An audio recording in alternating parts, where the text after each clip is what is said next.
이런 일 저런 일로 또 이런 세상 일로 많이 빠지셨네요. 예배의 성공자가 인생의 성공자가 됩니다. 예배를 잘 지키는 그런 우리 성도들이 됐으면 참 좋겠어요. 저는 이 교회를 개척하고 지금까지 몇 달에는 많이 노력을 했는데 아직도 예배에 성공하지 못하는 분들을 보면 참 마음이 아파요. 그래서 우리 성도들의 믿음이 왜 저렇게 성숙하지 못할까 이런 것 때문에 참 많이 고심도 하고 갈등도 많이 느꼈습니다. 목회가 참 어렵구나 이런 생각을 참 많이 했어요. 하나님 앞에서 정직해야 되고요. 하나님 앞에서 부끄러움이 없어야 됩니다. 그래야 인생도 성공합니다. 여러분들, 저도 얼마나 더 목회를 할지 모르지만은 이제 목회는 다 끝났고 참 설교를 언제나 언제까지 할지 모르지만은 참 걱정되는 게 그겁니다.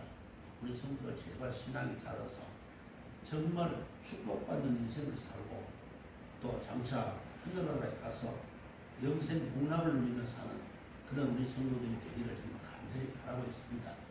네, 그런 노력을 좀 해야 됩니다. 네, 싸워서 이겨야 돼요. 아주 문제가 생겨도 싸워서 이겨야지. 자꾸 치면은 패배자가 될 수밖에 없잖아요. 이겨내야 됩니다. 본문 착한 사람, 착한 사마리아 사람이 되자 이 말씀의 제목으로 오늘 말씀을 전하려고 합니다. 어느 날 한 율법 교사가 예수님을 찾아왔습니다. 랍비라고도 말하죠. 랍비. 율법 교사가 찾아왔어요. 여기 본문에 보니까 시험해 보려고 예수님을 시험하려고 찾아왔다 그랬어요. 찾아온 목적이 유대 사회에 호련히 나타나셔서 모든 사람의 관심을 집중시키고 있는 예수님을 시험해 보려고 왔다는 것입니다. 그래서 예수님 앞에 먼저 이 질문을 합니다.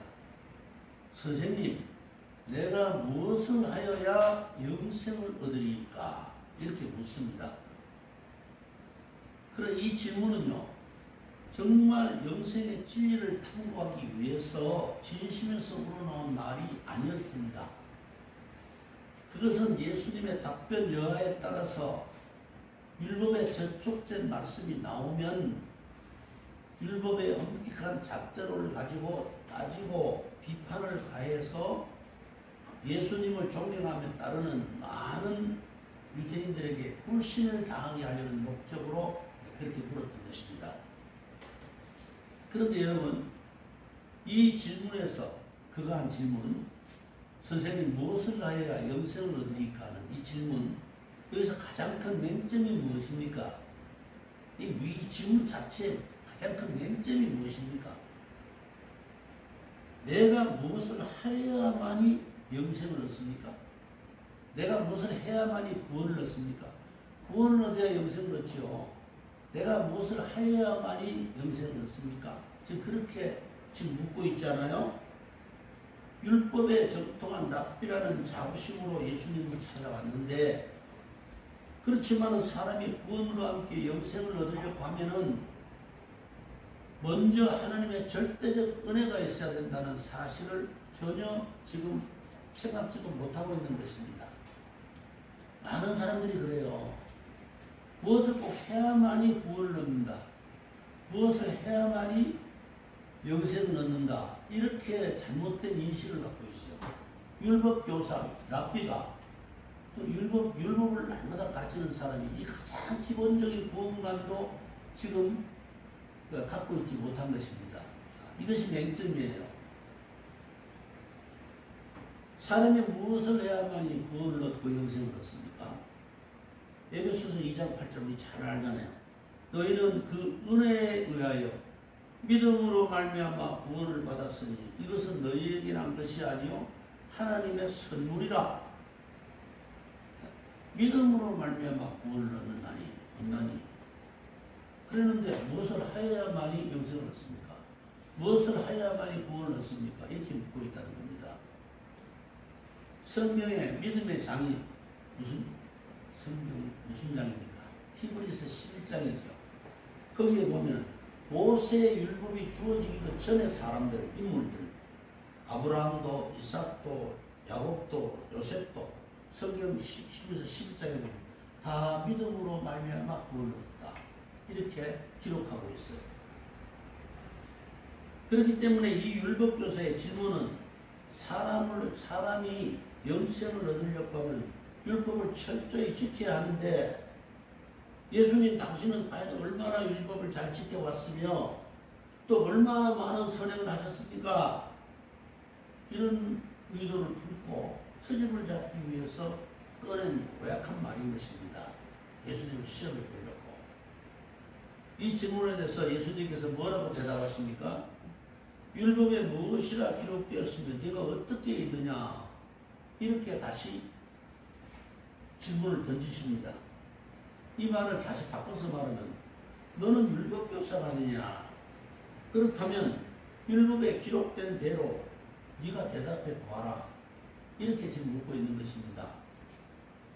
율법교사들은요, 성부함이라고 불리는 작은 상자 속에다가 아주 핵심, 구약 성경의 핵심되는 구절을 담아가지고 그 구절을 담아서 항상 몸에다 품고 다닙니다.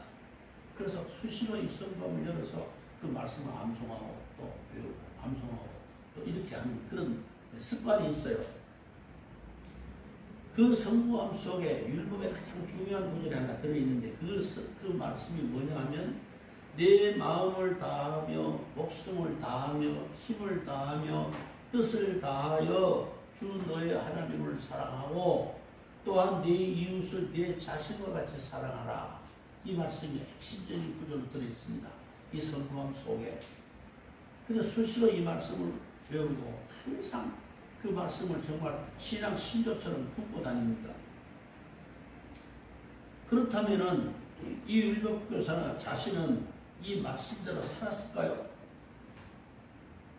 지금 방금 읽은 말씀대로 하나님을 사랑하고 또 네 이웃을 네 몸과 같이 사랑하라, 네 자신과 같이 사랑하라. 이렇게 살았을까요? 이것은 흑백을 나눈 것처럼 너무나도 명백한 사실입니다. 아무도 그렇게 살 수가 없기 때문입니다. 누가 그렇게 살 수 있어요? 율법을 100% 지키면서 살아갈 수 있는 사람이 누가 있어요? 아무도 없습니다. 그래서 로마서 3장 10절에도 의인은 없나니 하나도 없습니다. 의인은 하나도 없다는 겁니다. 세상에 의인은 100% 의인은 없어요. 이 말 끝에 예수님이 이렇게 답하십니다. 네 대답이 옳도다. 이를 행하라. 그리하면 살리라. 28절에 이렇게 명하십니다. 사람이 율법의 의로 구원을 얻으려고 한다면 그 율법을 100% 지켜야 됩니다. 1%만 안 지켜도 율법을 안 지킨 사람이 되는 거예요. 1%만 안 지켜도 0.1%만 안 지켜도 안 지킨 사람이 되는 겁니다. 100% 지켜야 돼요. 율법으로 구원을 받으려고 하면. 그렇다면 누가 과연 율법을 100% 지켜서 구원을 얻을 수가 있겠습니까? 이 말을 들으니까 율법교사가 당황을 했어요. 왜냐하면 그 말씀이, 예수님의 말씀이 네 말이 맞다. 그렇다면 너는 율법이 명한 대로 100% 실천하여라. 그러면 내가 영생하게 될 것이다. 그러나 그렇게 살지 못한다면 너는 죽으리라. 이런 말씀으로 들렸기 때문입니다. 자기가 말을 질문을 해놓고도 자기가 지금 당황을 할 수밖에 없었다는 겁니다. 그러니까 이 사람이 나는 그래도 율법을 지킨다고 지켰는데 이런 마음이 들었다 이 말입니다. 그리고 율법대로 살아왔는데 이런 자부심이 있지요. 그러면서 그러면 내 이웃이 누굽니까? 하고 묻습니다. 내 이웃이 누굽니까? 이 말은 내 이웃을 내 자신과 같이 사랑하는 이 성부함 속에 말씀대로 살지 못한 데에 대해서 양심의 찔림을 받았기 때문이 아닐까라는 생각이 들어요. 이 질문에. 하나님을 사랑하고 네 이웃을 네 자신과 같이 사랑하라. 이 말씀이 찔렸을 수가 있겠다라는 겁니다. 제가 생각할 때 예수님께서 이 율법 교사의 심중을 꿰뚫어 보시고 율법이 가르치는 참된 이웃 사랑이 무엇인지를 깨우쳐 주시려고 착한 사마리아 사람의 비유를 들어서 지금 본문 말씀을 이렇게 들려주시는 것입니다. 우리들도 이 착한 사마리아 사람의 이 비유를 들으시고 이웃 사랑을 참되게 실천하는 착한 그리스도인이 되기를 바랍니다. 우리 기독교인들 착해야 돼요. 옛날에는 정말 그리스도인들 착했어요. 근데 요새는 내가 어떤 사람한테 무슨 일이 있어서 성경대로 한번 말씀드렸더니 요새 어떻게 그렇게 삽니까? 시대가 어느 시대인데요. 그 법에다 고소를 하고 그냥 내가 원수 갚아야 돼요. 이런 식으로 막 자기가 성경을 만들어서 얘기해요. 어떻게 성경대로 삽니까? 이러면서 이런 사람을 몇 사람 봤어요. 착한 사람이 점점 사라지는 종말의 시대가 됐습니다. 우리는 착한 사람이 돼야 돼요. 기독교인이 안 착하면 세상을 누가 변화시킵니까? 기독교인이 착해야지. 네? 기독교인이 착한 사람이 돼야 되지. 기독교인이 안 착한데 세상이 어떻게 변화가 될 수 있겠어요? 그래서 이 사마리아 사람의 비유를 지금 예수님이 들려주십니다. 어리석은 한 여행자가 있었습니다. 왜 어리석다고 말하느냐면 예루살렘과 여리고 사이에 위험하게 짝이 없는 길을 무모하게도 혼자서 걸어가기 때문에 어리석다고 말하는 것입니다. 이 길이 약 한 34km 거리가 됩니다. 그런데 대부분 울퉁불퉁한 바위길로 이어져 있고 강도들이 차를 출몰하는 위험한 길이었습니다. 이 34km의 거리가. 여기서 34km면 제가 파주에서 우리 교회 오는 거리쯤 더 되지 않을까 이런 생각이 듭니다. 그 정도 거리. 그래서 그 길을 옛날 그 유대 사람들이 피의 길이라고 불렀습니다. 하도 강도가 출몰을 찾아가기 때문에 피의 길이라고 불렀습니다. 그래서 그 길을 위험하지 않게 걸어가려면은 떼를 지어서 사람들을 모아가지고요. 옛날에 호랑이 나타나면 여러 사람 모아서 그 길을 건너가듯이 그 산을 건너가듯이 사람이 많이 모일 때까지 기다렸다가 떼를 지어서 가거나 그렇지 않으면 대상들을 따라서 그 길을 통행했습니다. 그런데도 불구하고 이 여행자는 무모하게도 어리석게도 혼자서 그 길을 가다가 흉악한 강도를 만나게 됐던 것입니다. 강도들이 어떻게 했습니까? 그의 재물을 빼앗고 옷을 벗기고 거의 죽을 정도로 때려가지고 실신시켜서 초죽음 상태로 만들어 놓고 도망가 버렸습니다. 이 예화를 들은 어떤 이들은요, 그처럼 어리석은 사람은 정말 가치도 없는 사람이다 이렇게 호평하기도 합니다. 위험한 거 뻔히 하면서 왜 그 길을 갔대? 그 바보 아니야? 이렇게 말들을 많이 한다는 겁니다. 위험을 알면서도 스스로 자기 자신이 그 길을 택해서 갔잖아요. 그러게 맞아서 싸다. 요새 생물로 이렇게 비꼬았다는 겁니다. 그런 호평을 한다는 겁니다. 실제로 위험이나 낭패볼 것을 뻔히 알면서도 가지 말아야 할 곳에 가고 하지 말아야 할 것을 행하는 사람들이 얼마나 많습니까? 꼭 강도 만난 그 길 알고도 도박장에 가는 사람들 망할 거 뻔히 알면서 도박장에 가지 않아요? 유흥장에 가는 사람들 그러다가 타락할 우려가 많은데도 불구하고 술 먹고 그냥 취해서 그냥 춤추고 하는데 요새 여성들도 보면 노출이 심한 옷을 입고 잘들 가지 않아요? 그 위험한 거 뻔히 알면서 가는 거예요. 그래서 술 취하면 어떻게 되는 거죠? 그 이상한 일 당하고 그러잖아요. 뻔히 알면서도 가요.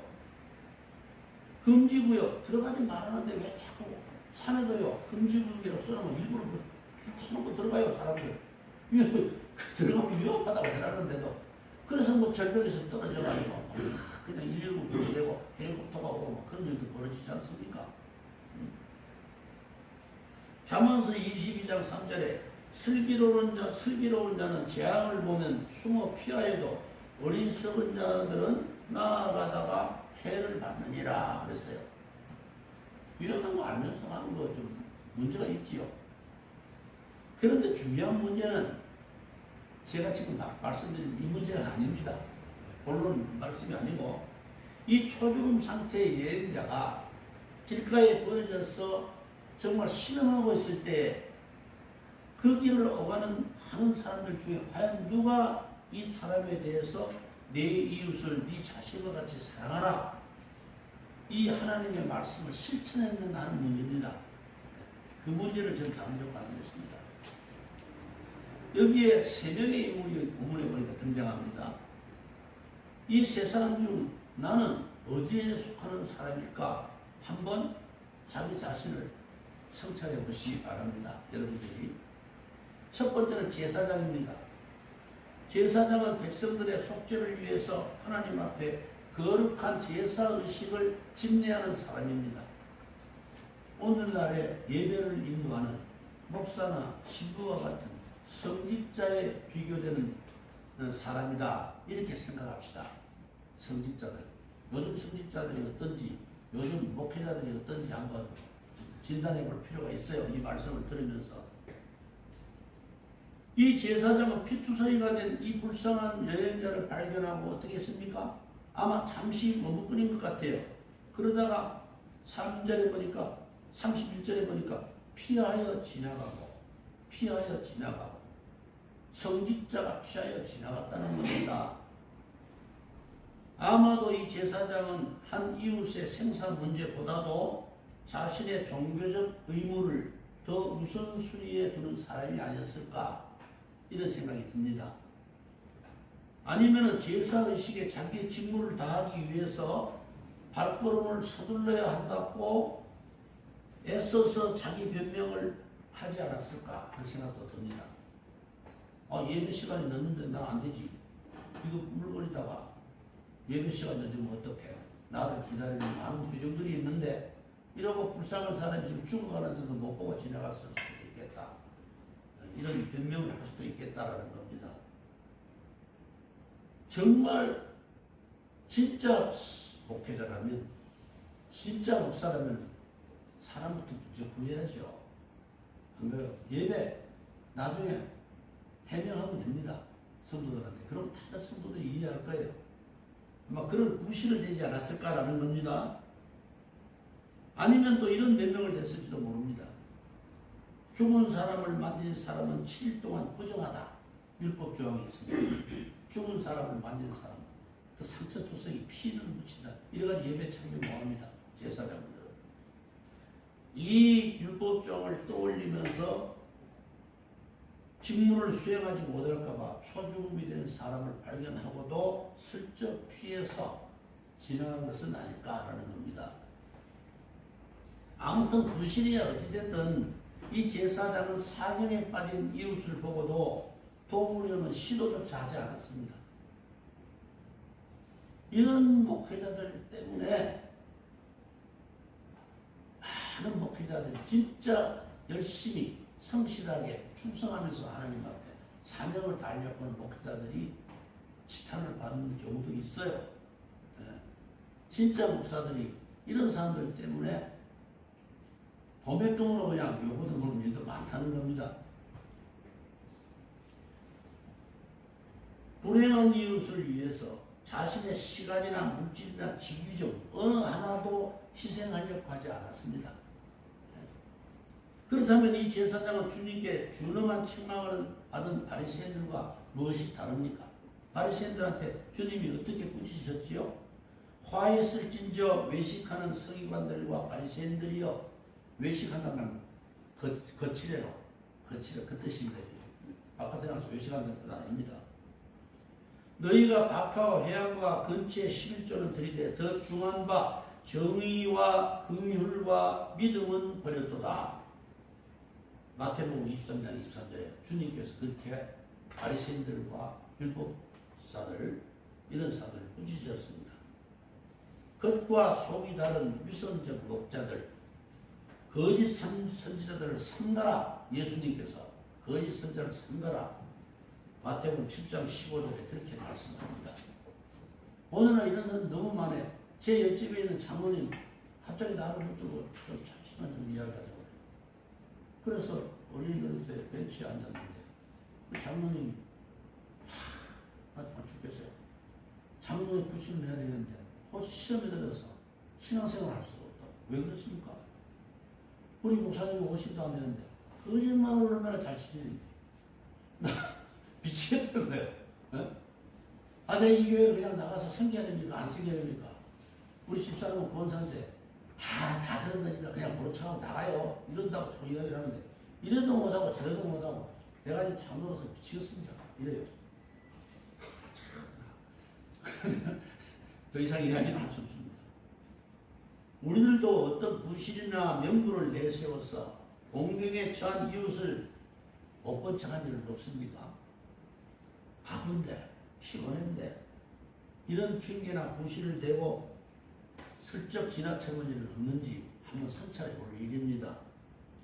우리들 역시도 주님 앞에 서기에는 다들 부끄러운 사람들입니다. 저 역시도 마찬가지입니다. 100%는 못해요. 흉내는 낼 수 있죠. 참된 이웃사랑은 어떻게 해야 됩니까? 예수님께서 이런 말씀을 하십니다.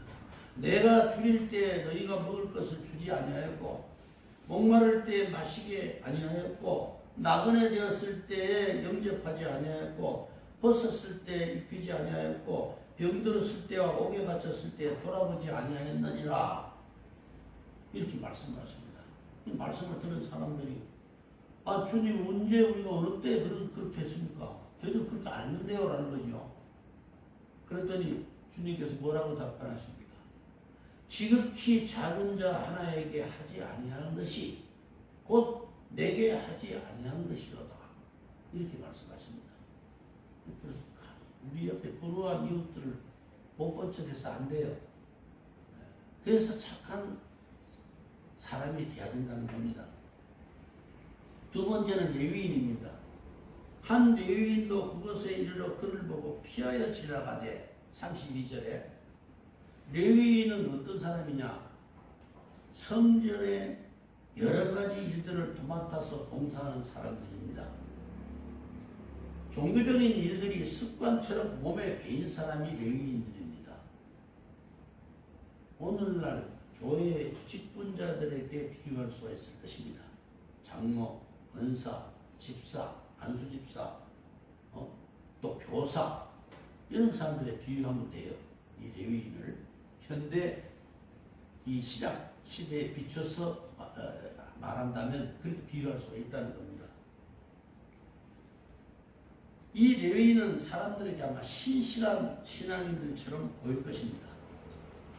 왜냐하면 교회 가서 열심히 일하는 우리 장로, 집사, 은사 이런 사람들과 같이 신실하게 보이겠죠. 그러나 지금 여기에 나타난 이 레위인처럼 진실성이 없는 한낱 종교인일 수도 있다는 겁니다. 한낱 종교인. 이 레위인이 그렇지 않습니까? 행함이 없는 유명무실한 신자들의 유형입니다. 위선적 신앙의 모습이 뭡니까? 이 사람에게서 발견할 수 있는 것이 그곳에 이르러 그를 보고 32절에 그곳에 이르러 그를 보고 그러니까 그 사람이 초중음이 된 바로 그 현장 거기에 가서 직접 그 사람 앞에 앉았다는 거예요. 이걸 연상해 보면 그 사람 앞에 가서 앉아서 들여다봤다는 겁니다. 그를 보고 그랬잖아요. 잠시나마 강도 만난 이웃을 살펴볼 정도로 마음이 움직였었다는 겁니다. 그러나 막상 남을 돕는 일에는 매우 인색한 마음을 가진 사람이었습니다. 동정심에 앞서서 어떤 핑계를 냈을까요? 또다시 강도가 출몰할지도 몰라. 내 이 자리에서 꿈을리다 강도가 또 나타나면 어떡하지? 안 되지. 그럼 나는 큰일 나지. 이 생각이 앞섰을지도 모르겠다는 겁니다. 그래서 그거는 염려를 핑계 삼아서 현장을 도망치듯이 떠나간 듯 하다. 이런 생각이 듭니다. 제 생각에 설교를 준비하면서 그런 생각이 들었어요. 거의 죽게 된 불쌍한 이웃을 내버려두고 얼른 달아나버렸다. 이 말입니다. 내 형제들아, 만일 사람이 믿음이 있노라 하고 행함이 없으면 무슨 유익이 있으리요? 그 믿음이 능히 자기를 구원하겠느냐? 만일 형제나 자매가 헐벗고 일용할 양식이 없는데 너희 중에 누구든지 그에게 이르되 평안히 가라 더욱게 하라 배부르게 하라 하며 그 몸에 쓸 것을 주지 아니하면 무슨 유익이 있으리요. 야고보서 2장 14절에 16절에 이 말씀을 합니다. 뭐 실제로 아무것도 주는 것도 없으면서 왜 그렇게 뭘 먹지 그래. 라면이라도 먹어. 아무것도 안 사주면서 배고파서 지금 당장에 돈처럼 있는 사람한테 그런 소리 하면 무슨 소용이 있습니까? 예? 제가 옛날에요 사업에 너무 실패를 해가지고 굉장히 힘들었을 때가 있었어요.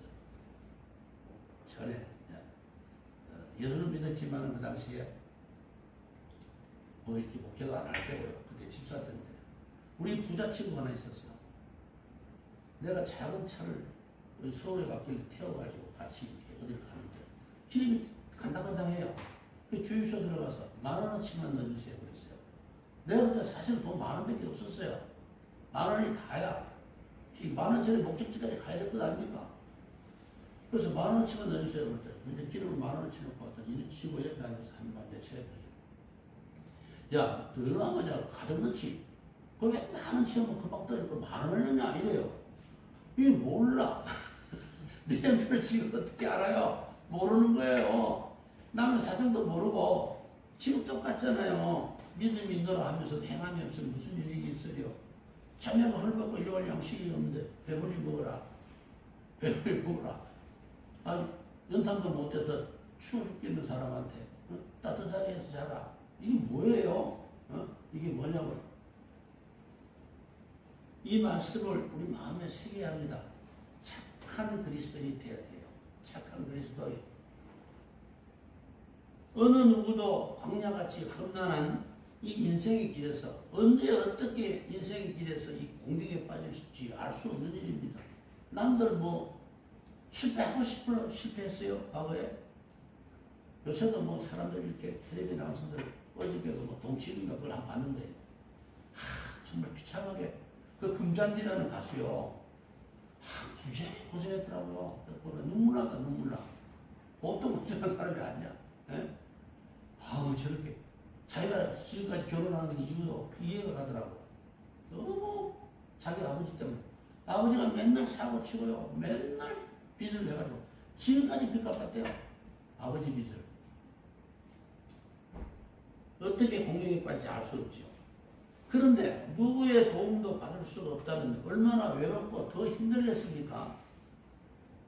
우리들은 예수님의 십자가 희생의 피로 죄 씻음을 받고 값없이 구원받은 사람들입니다.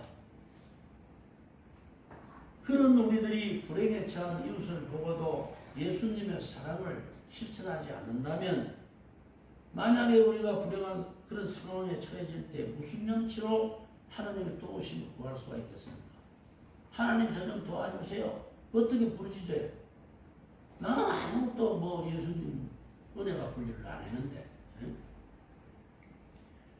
귀를 막고 가난한 자가 부르짖는 소리를 듣지 아니하면 자기가 부르짖을 때에도 들을 자가 없으리라. 잠언서 21장 13절에 있는 말씀입니다.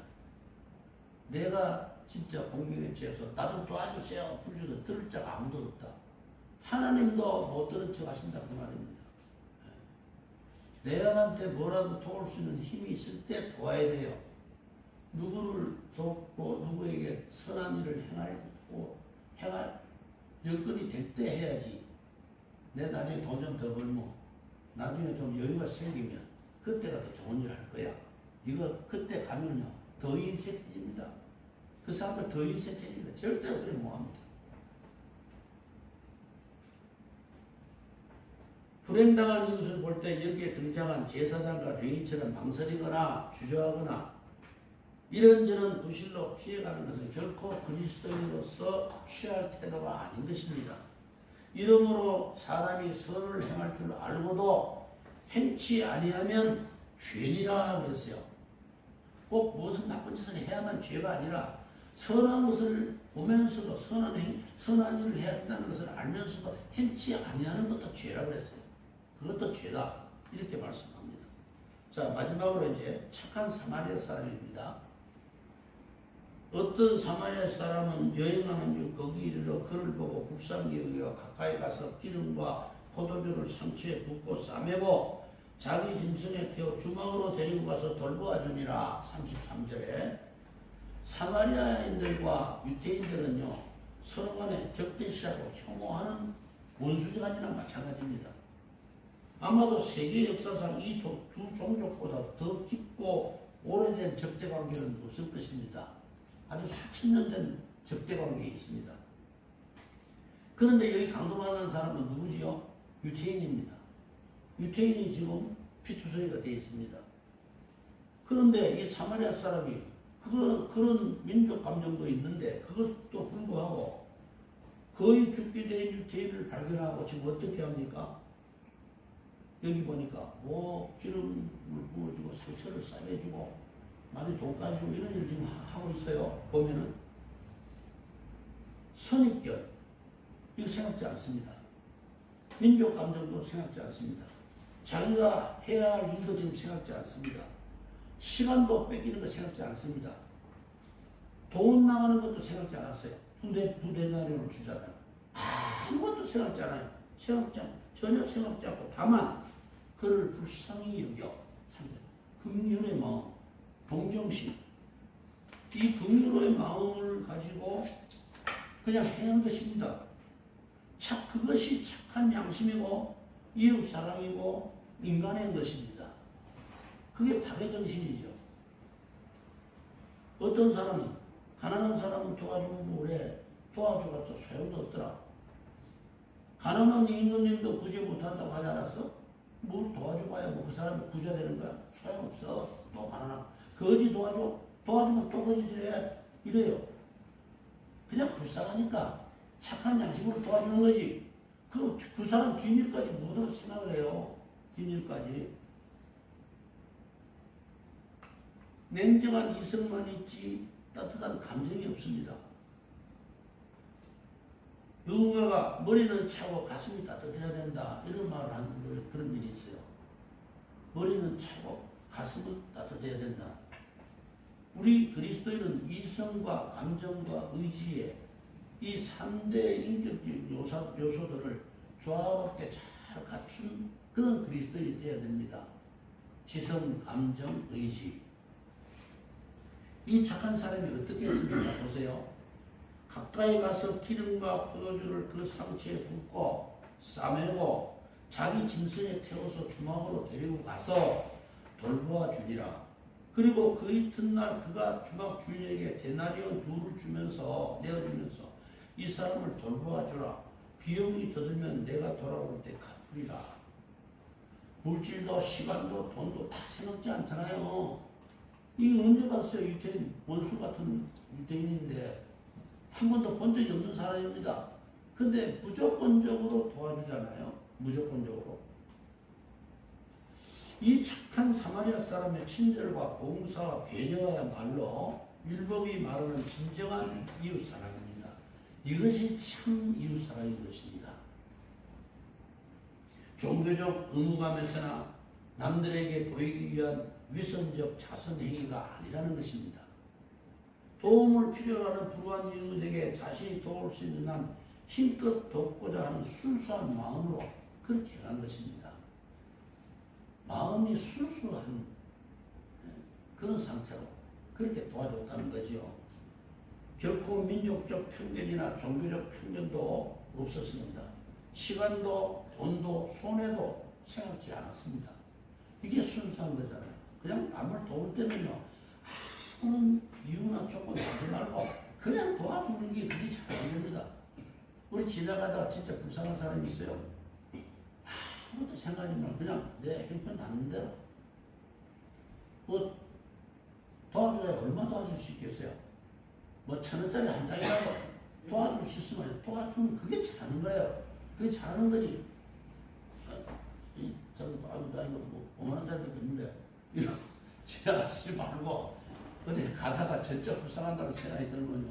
바꿔가지고라도 5만원 다 줄 수는 없다는 냈을 돈이 있어야 되는데 그때는 바꿔서라도 주고 가는 게 그게 잘하는 거예요.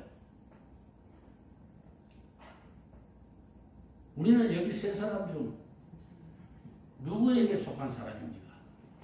내 제사장에 속한 사람입니까? 레위인에게 속한 사람입니까? 착한 사마리아 사람에게 속한 사람입니까? 세상이 지금 메말랐습니다. 삭막해요. 거칩니다. 우리 기독교인들이, 그리스도인들이 이 사마리아 사람처럼 참된 이웃사랑을 실천하는 그런 생활을 우리가 시작해야 되겠습니다. 우리 교회에서라도 시작해야 되겠어요. 기독교인들요, 요새 각박해요. 큰 교회, 우리 교회 아침마다 내가 오늘 오면 대여섯 명이 이렇게 와서 항상 오셔요. 우리 야외 사모가 잘 줘요. 잘 주는데 그 사람들 보고 제가 언젠가 안 물어봤어요. 큰 교회는 가보세요. 큰 교회도 한번 봐야 될 거 아니에요. 큰 교회는 가서 문전 박대를 당한다는 거예요. 한번 뭐 직접 물어보세요. 그런 소리 하는 거 아니에요. 문전 박대. 큰 교회에서는 어떤 생각도 못한대요. 네? 저기 어느 교회라고 이야기는 안 하겠습니다. 아주 저 강남에 큰 교회 있는데 한 번은 그때 올려서 갔는데 보니까요. 경비원들이 경비복을 입고 경비실이 있어요. 수의실이라고 할까 경비실. 교회에. 가지고 잡상 나의 출입 금지 또 뭐 이렇게 거지 이런 동작 얼씬도 못해요. 교회 얼씬도 못해. 그리고 그 교회에서 이런 말을 해요. 우리 교회는 90% 이상이 대학 나온 사람들입니다. 이렇게 자랑합니다. 그런 교회가 진짜 좋은 교회인 줄 알고 수없이 몰려가지고 사람이 꽉 찹니다. 완전히 그런 교회는. 내가 작은 교회 아니까 이런 소리 한다고 그렇게 말하지 마세요. 절대 그건 아닙니다. 예수님의 산상공원에 너희는 세상의 소금이니 소금이 그 맛을 잃으면 무엇으로 짜게 하리요. 후에는 쓸데없어 다만 밖에 버리고 사람에게 밟힐 뿐이니라 그랬어요. 마태복음 5장 13절에.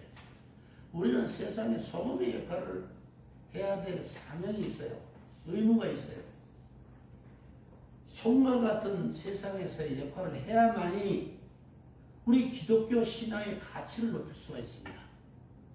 그리고 교회에 참된 권위를 세울 수가 있고 예수 그리스도의 이름을 더 널리 전파할 수가 있는 것입니다. 그리고 입으로만 가지고 전도합니까? 입으로만 가지고 전도가 제대로 되겠어요? 우리 교회 와보세요. 성가대가 얼마나 무릎차게 잘하는 줄 아세요? 우리 목사님 얼마나 미남인 줄 아세요? 우리 목사님 원맨이 너무나 좋습니다. 잘 설교 잘하신다. 그거 무슨 구원이 있겠습니까? 거기에 무슨 구원이 있어요? 거기에 무슨 영생이 있어요? 만약에 여러분이 어려울 때 누군가의 도움을 받았다면 어려움에 처한 다른 누군가를 도와주십시오. 주님께서 이렇게 말씀하실 것입니다. 너희가 나의 도움을 필요로 했기 때문에 내가 내 생명을 십자가에 내어 주었다. 그러므로 너희도 도움을 필요로 하는 이웃들에게 그리하라. 그것이 내가 너희에게 베풀어 준 은혜를 갚는 길이다. 이렇게 말씀하실 거예요.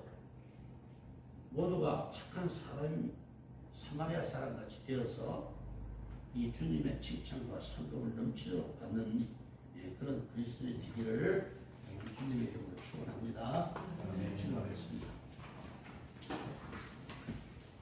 아버지 하나님, 오늘도 저희들에게 베풀어 주신 무한한 은혜를 감사드립니다. 세상이 점점 더 삭막해지고 더 황폐해지고 거칠어지고 있습니다. 사람들의 마음이 사막처럼 메말라가고 있습니다.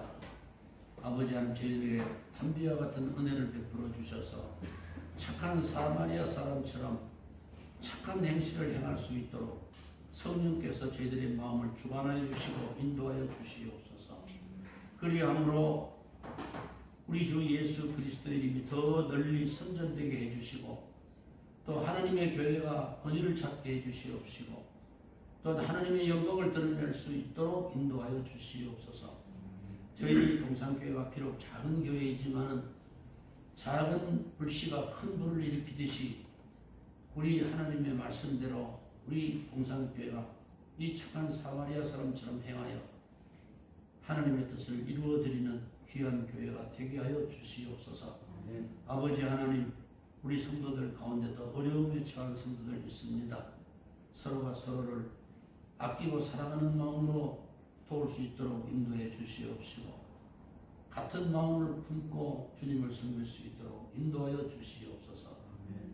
오늘도 예배 순서 절차에 우리 주님 함께해 주심을 감사드리옵고, 우리 구주